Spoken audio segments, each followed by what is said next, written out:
My name's Jim Al-Khalili and I'm a Professor of Physics at the University of Surrey.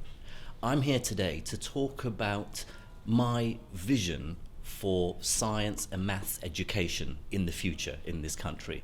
I've been part of a Royal Society commissioned committee to write a report on what we see. It's called the Vision Project, how we see science and maths developing as subjects and the way education has to change 20 years into the future in light of the inevitable changes, not just in science and technology and the challenges that the next generation will have to face, the next generation of scientists and engineers, but the way education itself is going to have to evolve to take into account these changes in technology. The way everything from virtual learning to how much maths and science we want to teach students. So one of the most strong recommendations we make is that we propose that everyone carries on learning maths and science of some form up to the age of 18. Now, of course, this doesn't mean that everyone has to do an A-level in maths or science, because what we're also proposing is that we really have to evolve, an evolution rather than revolution, but evolve into a system where we have a much broader education than our current very narrow A-levels, where pupils are asked to make choices between arts and humanities and sciences from very early on, long before they know what to do.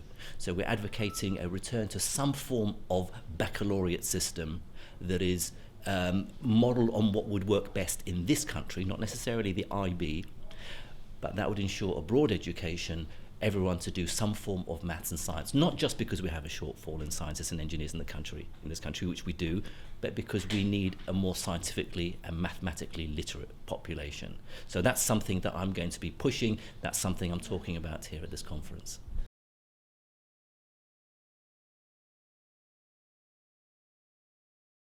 One of the things we've realized is that when you talk about these motherhood and apple pie projects of, a utopian dream, someone's thought of it before. There's lots of good practice out there, there's lots of studies, there's lots of initiatives and projects.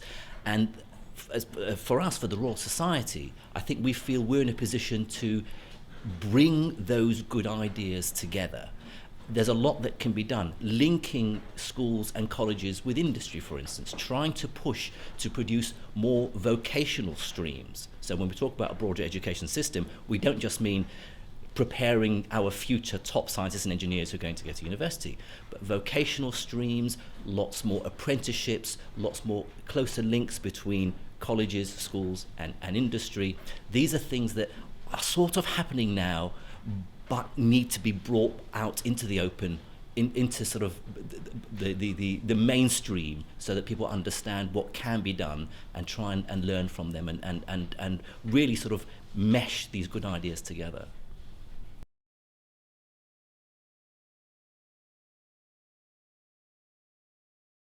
Our other very strong recommendations is that we really recognise we have to focus on the teachers and lecturers, not just the pupils and students, to professionalise the teaching profession more than it is now.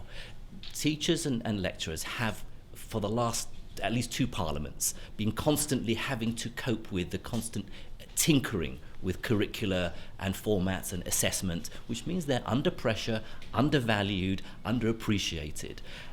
Professionalising and raising not just the impression people have of teaching as a profession, but raising the standards of teaching. Maybe a Royal College of Teaching would be something that we thought might be an idea to be that sort of kite mark of quality for teaching. So focusing very much on teachers and making sure they are prepared for the changes that are inevitable in the coming decades.